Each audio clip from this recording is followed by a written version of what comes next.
Top départ pour Coup de pouce pour la planète. Bienvenue dans votre magazine 100% développement durable. Sans attendre, on démarre avec notre coup de presse.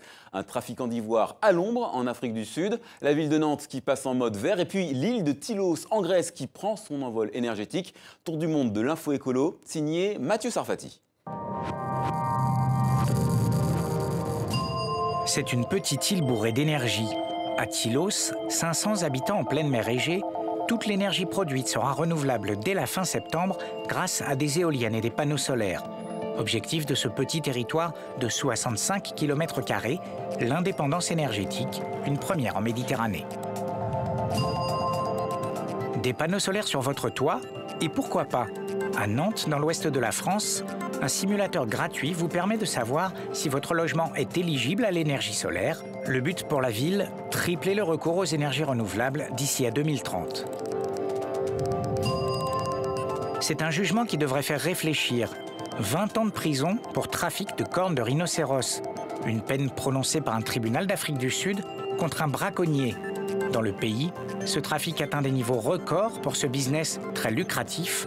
1 kilo de cornes de rhinocéros peut se négocier à 60 000 $.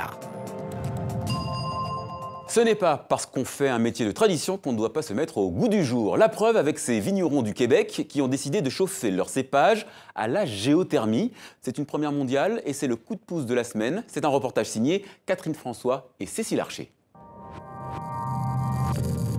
Sous ce vignoble de 7,5 hectares se cache un réseau de 15 km de tuyaux géothermiques.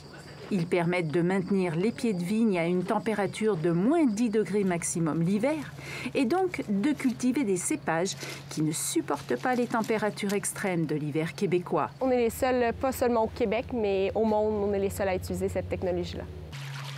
Le vignoble du Ruisseau peut ainsi cultiver des cépages nobles comme le Chardonnay, le Riesling, le Gewürztraminer, Merlot, Cabernet Sauvignon et Pinot Noir. Pinot Noir dont les raisins s'épanouissent sous ces immenses serres. Les 4 propriétaires ont investi plus de 17 millions de dollars pour créer ce vignoble, dont plus de 11 millions consacrés à la mise en place de cette technologie qui sera bientôt protégée par un brevet international. La géothermie nécessite toutefois plus de main-d'œuvre.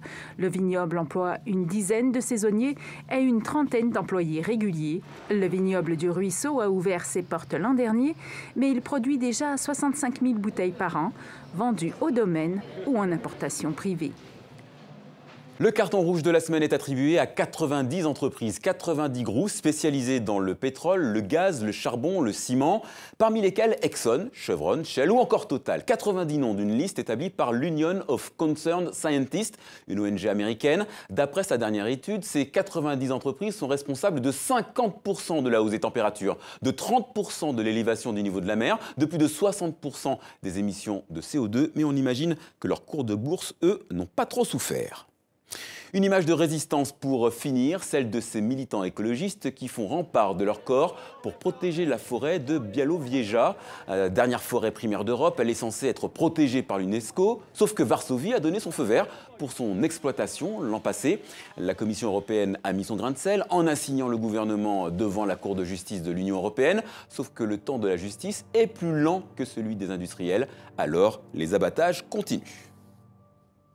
Et c'est la fin de ce coup de pouce pour la planète. On se retrouve la semaine prochaine. D'ici là, faites-nous un petit coucou sur les réseaux sociaux, ça nous fait toujours plaisir. Moi, je vous dis donc à très bientôt et prenez soin de la planète. Elle le mérite.